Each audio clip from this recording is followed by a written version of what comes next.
आज तक सर यहाँ पे सब हिंदी में पूछते हैं, इंग्लिश में पूछते हैं, मैं भोजपुरी में पूछूं? जौन भाषा ठीक लगे तोने में पूछ दो। हाँ सर।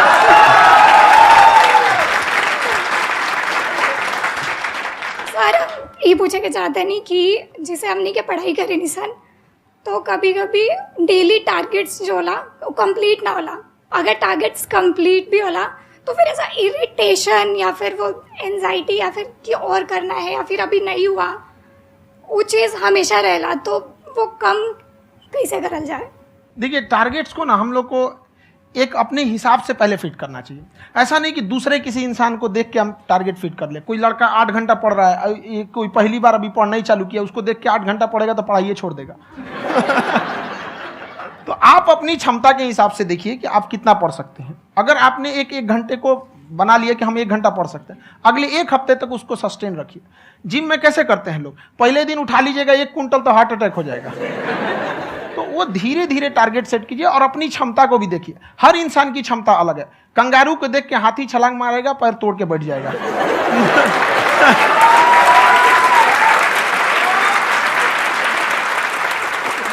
अब संदीप सर का मोटिवेशन देख के इसका मतलब क्या कि ट्रेन के आगे खड़ा हो जाएंगे, ढकेल देंगे तुमको। हालांकि ऐसा कर देते हैं, लेकिन ऐसा करिएगा लोग नहीं, क्षमता पता होना चाहिए।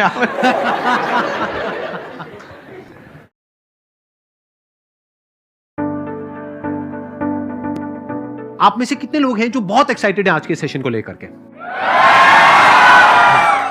तो अब मैं जैसे ही आपको नाम बताऊंगा उनका, जो हमारे आज के गेस्ट हैं, तो आपका जो एक्साइटमेंट लेवल है वो और बढ़ जाएगा। ये बताने से पहले कि गेस्ट कौन है, मैं आपको थोड़ा सा बताता हूं यूट्यूब के बारे में। यूट्यूब में क्या है कि पूरे वर्ल्ड की अगर बात करी जाए तो करोड़ों चैनल्स हैं जो अलग अलग जॉनर्स में हैं, अलग अलग कैटेगरीज में हैं। उसमें से 2 बड़ी कैटेगरीज हैं, मोटिवेशन और एजुकेशन। पूरे वर्ल्ड में जो वर्ल्ड का नंबर 1 मोटिवेशन चैनल है वो मेरा है, और जो वर्ल्ड का नंबर 1 एजुकेशन चैनल है किसी इंडिपेंडेंट क्रिएटर का, वो उनका है, जो कि हमारे गेस्ट हैं। उनके 17 मिलियन से ज्यादा सब्सक्राइबर्स हैं। Please give an energetic and warm welcome to the one and only Khan sir.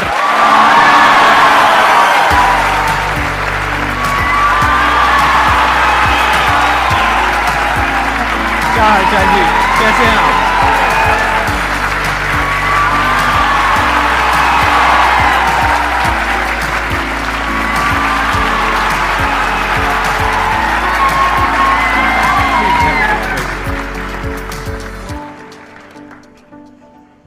इससे पहले कि ऑडियंस आपसे कुछ पूछे या इंटरेक्ट करे, मेरे माइंड में एक क्वेश्चन है आपके लिए। जी, जो बच्चे हैं वो आपके इतने दीवाने क्यों हैं, इतने पागल क्यों हैं आपके पीछे? मतलब मेरे कमेंट सेक्शन में भरा पड़ा था, खान सर कब आएंगे, खान सर कब आएंगे। मतलब ऐसा क्या जादू कर दिया आपने बच्चों के ऊपर? ये सवाल हम आपसे भी पूछते हैं, हमारे पे भी इतना कमेंट आया, इतना। मेरे तो ऑफिस में लोग चले आए कि सर कब जा रहे हैं। अच्छा। क्योंकि हम लोग का तो एग्जैक्ट है, वही पढ़ाना है। हाँ।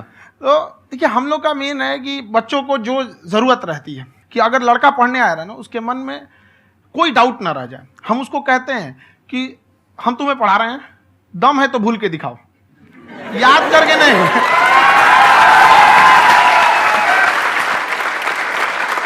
प्लस आप जिस प्राइस पॉइंट पे पढ़ा रहे हैं, आई थिंक वो सबसे कम है, वो बहुत ही कम है। सर ये जो फीस का कल्चर है, ये हमारा इंडियन कल्चर नहीं है। हमारा इंडियन कल्चर गुरु दक्षिणा है, उस हिसाब से वो सही है। ऑक्सीजन जैसे जिंदगी के लिए जरूरी है, वैसे एजुकेशन जरूरी है। कोई ये नहीं कह सकता है कि पैसे की वजह से वो खान सर के यहाँ से लौट गया। क्या बात है।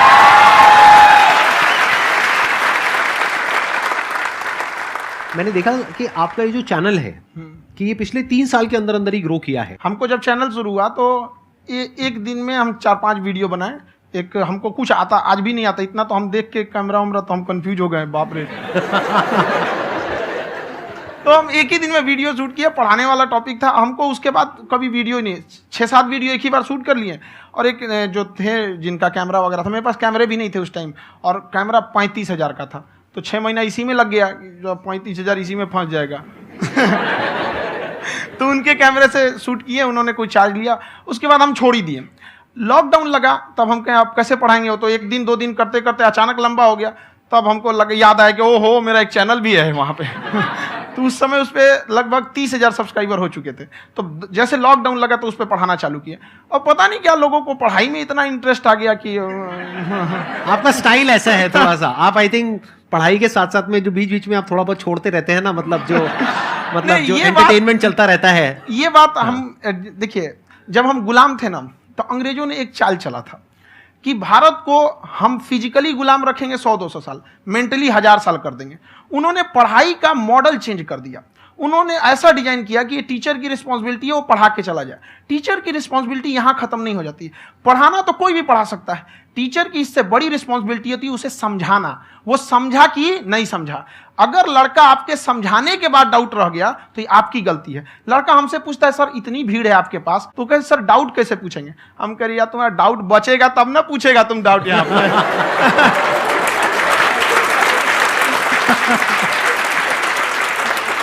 कॉन्फिडेंस नेक्स्ट लेवल है आंसर का, मानना पड़ेगा। और शायद यही वजह है इनकी जो ग्रोथ है उसका। किसी ने शायद सपने में भी नहीं सोचा होगा कि पिछले 2 साल के अंदर अंदर जो आपके चैनल की ग्रोथ हुई है, जैसे आप खुद ही बता रहे हैं कि लॉकडाउन के टाइम पे आपके 30,000 के करीब सब्सक्राइबर्स थे, आज की डेट में 17 मिलियन है। और मेरा एक क्वेश्चन और है, इससे पहले कि ऑडियंस में से आपसे कोई क्वेश्चन पूछे, कि कई बार आप ऐसे भी टॉपिक्स टच करते हैं जो थोड़े से कंट्रोवर्शियल हैं या थोड़े से सेंसिटिव हैं, जिसके ऊपर बात करने की हिम्मत आई थिंक बहुत ही कम लोगों में है। तो आपको कभी ये नहीं लगता है कि कहीं ज्यादा तो नहीं हो रहा है, इसको थोड़ा रोक देते हैं, थोड़ा कम कर देते हैं? क्योंकि कोई लाइन ही नहीं है वैसे तो बोलने को, तो आप कुछ भी बोल दो, कितना भी बोल दो। हुई है कंट्रोवर्सी बहुत बार। एक्चुअली बचपन से हमको फौज में जाना था, और फौज वालों के लिए ये सब मायने नहीं रखता। उसको करना है मतलब करना है, तुम सामने कुछ भी रहो, डजंट मैटर।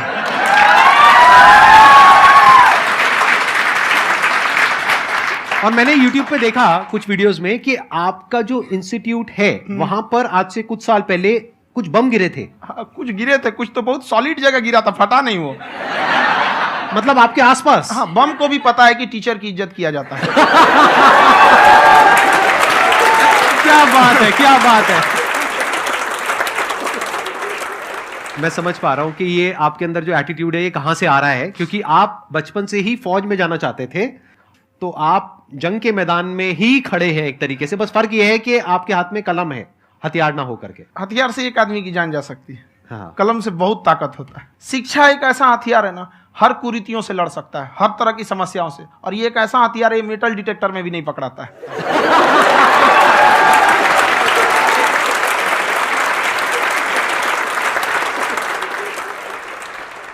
मेरा क्वेश्चन ये है कि अभी प्राइवेट ऑर्गेनाइजेशंस में पीटने का, पनिशमेंट का ये सिस्टम जो है खत्म हो गया है। हम आपके वीडियो में देखे हैं सर कि आप एक बड़ा सा रोल रखे रहते हैं, पुलिस वाला लाठी है वो, पुलिस वाला लाठी है, और स्टेज पे बुला के बच्चों को उसी से धुनाई शुरू कर देते हैं मस्त एकदम से, है ना। तो सर मतलब कि बच्चे मतलब कि डरते नहीं हैं आपसे, और इस तरीके से कैसे कनेक्टेड हैं आपसे, है ना। और एक और क्वेश्चन सर, यूपीएससी का जो आप अपना बैच स्टार्ट करने वाले हैं, ठीक है, उसके बारे में बताइए सर, क्योंकि मुझे मतलब कुछ इशू करना है सर, ठीक है। और संदीप सर को देख लिए, मेरा तो वैसे ही हो जाना है।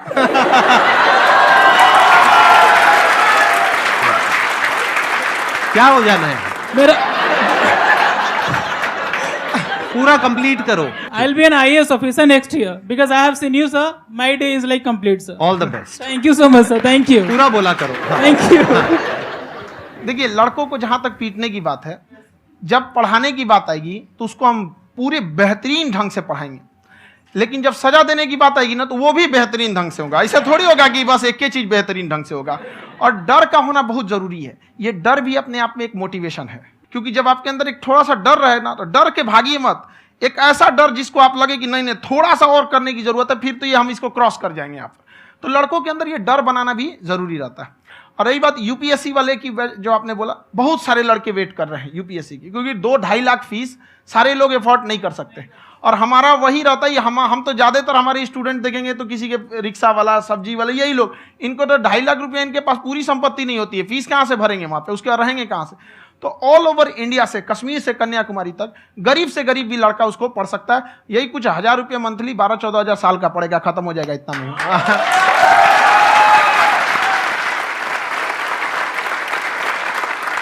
ये जो डंडे वाली बात इन्होंने कही, ये सच है? मतलब आप सच में एक डंडा रखते हो? पुलिस का ही है वो। और मारते हो? हाँ, कि मतलब अगर कोई लड़की छेड़ता है या ऐसा कोई भी उल्टा पुल्टा काम पढ़ाई करता लिखाई है, कुछ भी गलती करेंगे तो पिटाएंगे वो यहाँ पे, कैमरे पे, ऑन कैमरा, जैसा भी रहे, कुछ भी पिटाना तो उनको फिक्स है। एक तो कोई मतलब विधायक जी थे, उनके लड़का को पीट दिए, तो चला है दल बल लेके अपना वहां पे। उसने घर पे नहीं बताया था कि सर ने पीटा है, बस बोल दिया कोचिंग में पीटा है। बाद में पता चला हम पीटे हैं, तो उसके पिताजी मेरे सामने और पीटे।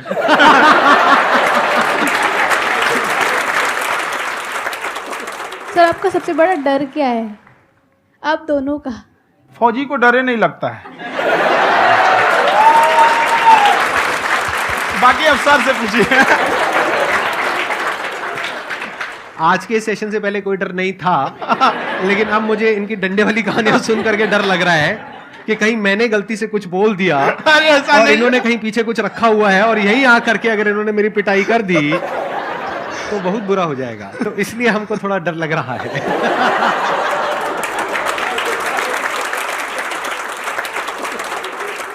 आपकी डेली कितने घंटे क्लासेस होती हैं? 6-7 घंटे। अभी भी खुद ही करते हो आप? हाँ, जो भी हमारे classes स्टाफ करते हो। परेशान रहते हैं। हम 1:30-2 बजे सोते हैं, सुबह 6 बजे उठ जाते हैं, परेशान रहते हैं। यार इतना क्यों करते हो, है ना? कभी क्योंकि तो उनको कुछ भी नहीं साथ-साथ करते। लगना पड़ता है ना। उनको साथ-साथ लगना पड़ता है। हम जग गए हैं तो कोई सोया थोड़ी रहेगा, परेशान रह, दिन में सोते ही नहीं है वो बेचारा, कहीं कहीं जाके सोते रहता है। तो हम सीट बांध दिए कि भाई तुम इस समय सो जाना, तुम इधर सो जाना। आपकी शादी हो गई या नहीं हुई अभी? मेरी खुशहाली देख के आप आइडिया लगा सकते हैं।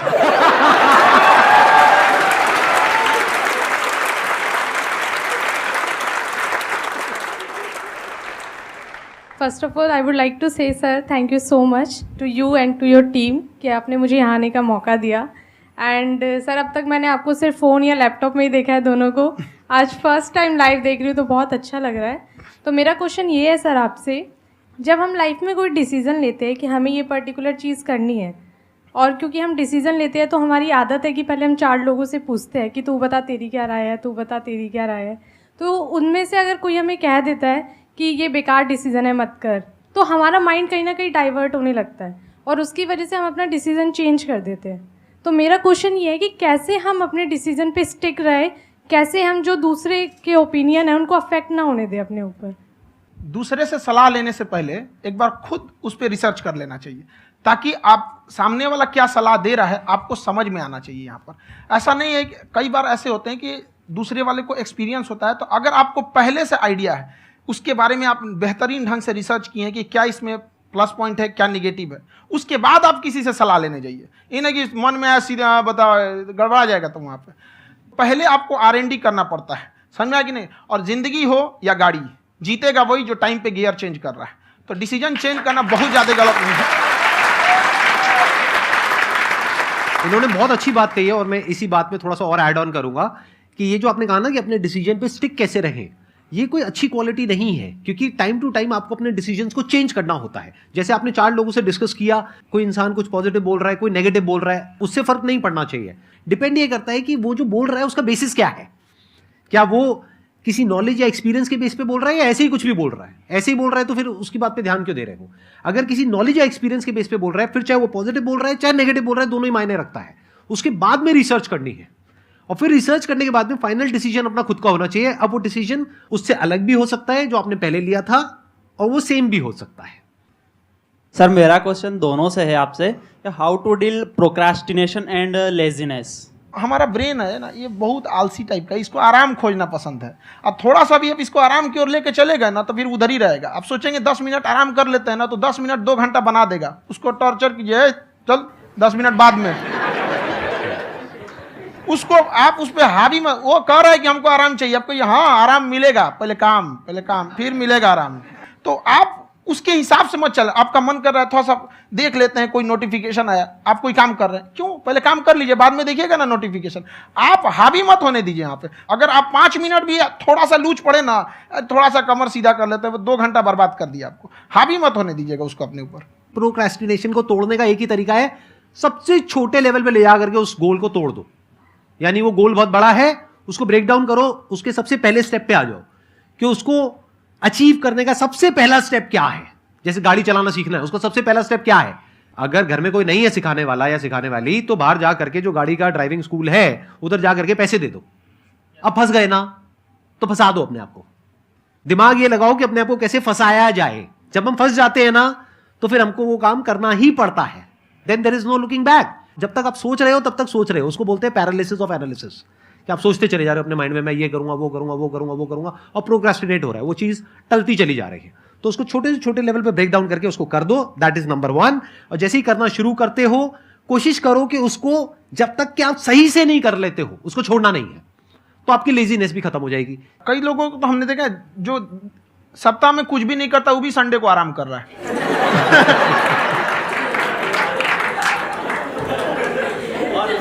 वैसे कहा भी जाता है कि अगर कोई काम आपको करवाना है ना, तो ऐसे किसी इंसान को दो जो बिजी है, हाँ। ऐसे आदमी को मत दो जो खाली है। ये परफेक्ट एग्जाम। किसी को भी आप देखिएगा जिसको आप कहते हैं कि मतलब थोड़ा ठीक ठाक आप समझते हैं कि नहीं ये बहुत आगे निकल, वो एक काम को खत्म करने के बाद कभी आराम नहीं करेगा। एक काम खत्म हुआ उसको लगेगा हाँ एक खत्म हो गया, अब दूसरा करना चाहिए। और वही जिसको देखिएगा एक खत्म हो गया और आराम करना चाहिए, कभी नहीं, लाइफ में आखिरी सांस तक। सर यहाँ पे सब हिंदी में पूछते हैं, इंग्लिश में पूछते हैं, मैं भोजपुरी में पूछूं? जौन भाषा ठीक लगे तोने में पूछ दो। हाँ सर।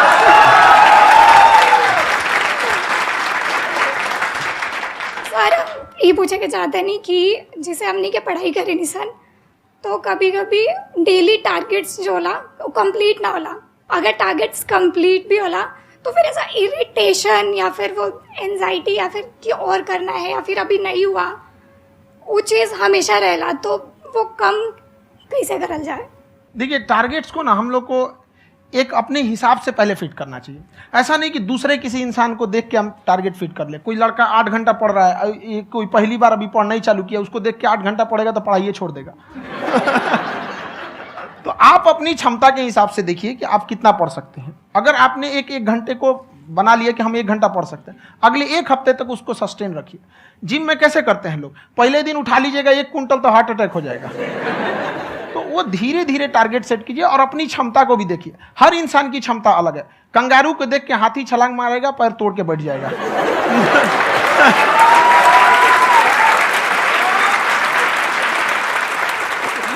अब संदीप सर का मोटिवेशन देख के इसका मतलब क्या कि ट्रेन के आगे खड़ा हो जाएंगे, ढकेल देंगे तुमको। हालांकि ऐसा कर देते हैं, लेकिन ऐसा करिएगा लोग नहीं, क्षमता पता होना चाहिए। आपके अंदर एंजाइटी हो रही है कि मैंने कर तो लिया है। आप ये नहीं कह रहे कि मैंने कुछ भी नहीं किया है फिर मेरे को एंजाइटी हो रही है। आप ये कह रहे हो मैंने काफी कुछ कर लिया है फिर भी एंजाइटी हो रही है कि कहीं कुछ छूट तो नहीं गया है। तो बेसिकली आपको ये देखना है कि अगर आपके अंदर ये एंजाइटी हो रही है, that means you are a very good student. आप एक अच्छे स्टूडेंट हो। क्यों? क्योंकि बहुत सारे स्टूडेंट्स तो ऐसे हैं उनको पढ़ने के नाम से एंजाइटी होती है। तो आपको एंजाइटी हो रही है कि मैंने पढ़ लिया, दिन में मानो 8 घंटे का आपने टारगेट सेट किया और 6 घंटे पढ़ लिया, या मान लो 8 घंटे भी पढ़ लिया, फिर भी एंजाइटी हो रही है कि मैंने 10 घंटे नहीं पढ़ा।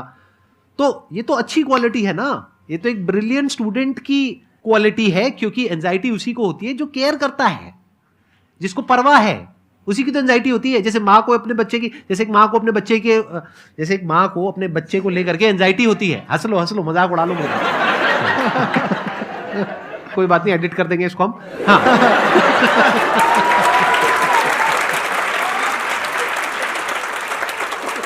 जैसे एक माँ है, उसको अपने बच्चे को लेकर के एंजाइटी होती है, थोड़ी सी भी तबीयत खराब हो जाए उसको एंजाइटी होती है, चाहे बच्चा ठीक भी है, डॉक्टर को नहीं होती है।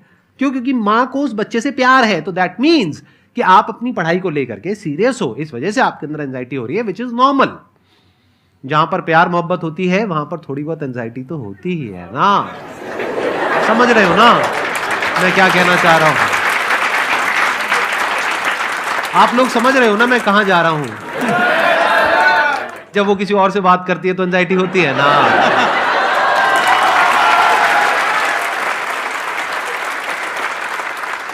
सर आपकी स्टोरी हमने सुनी थी, तो एक टाइम आया था जब आप गंगा किनारे जाके बैठ गए थे। उस समय आपको कुछ समझ नहीं आ रहा था, तो उस समय मतलब आपने ये डिसीजन कैसे लिया कि अब आगे नहीं, यहाँ से वापस जाना है? रास्ता ही नहीं था। घर जाने के लिए एटलीस्ट 90 रुपए चाहिए थे, जेब में 40 रुपए थे। कैसे घर जाते हैं? और हम गंगा के किनारे चुपचाप बैठे बैठे हम कहें कि अब बहुत टेंशन हो गया, अब घर जाना चाहिए। रूम पे, तो किराए के रूम पे ही आदमी सारे लोग रहते। गए वहाँ पे तो रूम लॉक हो गया था। तुम खटखटाए तो ऊपर से गुस्सा से बोले जो ऑनर थे, क्या टाइम हो गया है? तुम कहीं 9-10 बज रहा होगा। घड़ी देखिए तो 2 बज रहा था रात का, 2-2:30 बज गया था वहाँ। टेंशन में आप तो होता है, कई बार ऐसा समय आएगा कि लगेगा जैसे अब कुछ नहीं हो सकता है। तो इससे घबराना नहीं है। कभी कभी गुच्छे की आखिरी चाबी भी ताला खोल देती है। जो बातें आपने बताई कि घर में प्रॉब्लम्स ये वो, ये तो बहुत लोगों ने फेस करी वहां पर, आप अकेले नहीं है, बहुत लोगों ने ये प्रॉब्लम्स फेस करी, बहुत तरह की प्रॉब्लम्स देखी, बहुत तरह की स्ट्रगल्स देखी, लेकिन वो सब इतने कामयाब नहीं हो पाए जितने कि आप हुए। तो आपके अंदर ऐसा कुछ ना कुछ है जो औरों के अंदर नहीं है, तो वो मैं जानना चाह रहा हूं कि वो ऐसा क्या था जहां से कि आपका दिमाग यहां तक सोच पा रहा है कि मैं पूरे इंडिया में इतने बड़े लेवल का चेंज लेकर के आ सकता हूं, एजुकेशन फील्ड में रेवोल्यूशन लेकर के आ सकता हूं। ये सोचना ही बहुत लोगों के बस का नहीं है। मेरी एक खुद की थिंकिंग, अगर हमको कोई 100 रुपए किसी काम के लिए दिया, हम सबसे यही कहते हैं, तो हम कोशिश करते हैं उसे 200 का रिटर्न दे। अगर कोई हमसे 200 रुपया फीस दे रहा है, 250 दे रहा है, तो हम उसको ये कोशिश करते हैं कि तुम्हें ऐसा लगे कि नहीं भैया हमने 10-20 हज़ार का पढ़ लिया यहाँ पर। वो ईमानदारी से कभी कमी नहीं। और हमेशा अगर हम प्रॉमिस एक्स का करते हैं तो डिलीवर 4x करना चाहते हैं। ध्यान से सुनना और ध्यान से समझना इस फर्क को, अगर आप समझ पाए तो बहुत आगे जाओगे लाइफ में। एक वो होते हैं जो ये सोचते हैं कि हमें सब कुछ मिल जाए, हमें कुछ भी करना ना पड़े। दूसरी कैटेगरी होती है लोगों की जिनको जितना मिलता है उसमें भी चोरी चकारी करते हैं या कोशिश करते हैं कि उससे कम दे सामने वाले को जितना कि हमें मिल रहा है। तीसरी कैटेगरी होती है लोगों की, जो इनके जैसे लोग होते हैं, वो क्या करते हैं, वो ये सोचते हैं कि अगर मैंने किसी से 1 रुपए भी लिया, देखा जाए तो 200-250 रुपए कुछ भी नहीं होता है, 200-250 रुपए अगर मैंने लिया तो कैसे उसको 400 रुपए की वैल्यू दूं। ये जो थिंकिंग है ना, यही एक फर्क होता है एक ऐसे इंसान में जो बहुत आगे निकल जाता है और उस इंसान में जो मीडियोकर रह जाता है। आप अपने आप को अपने आप के ऊपर समय दीजिए, उसको डेवलप कीजिए। जब आप अपने आप के ऊपर खर्च करते हैं तो आने वाले समय में लोग गूगल पे आपको सर्च करते हैं। क्या बात है सर, ये आपने अभी बनाया है या ये कोई पुराना आपका वो है? बनते रहता है इसे।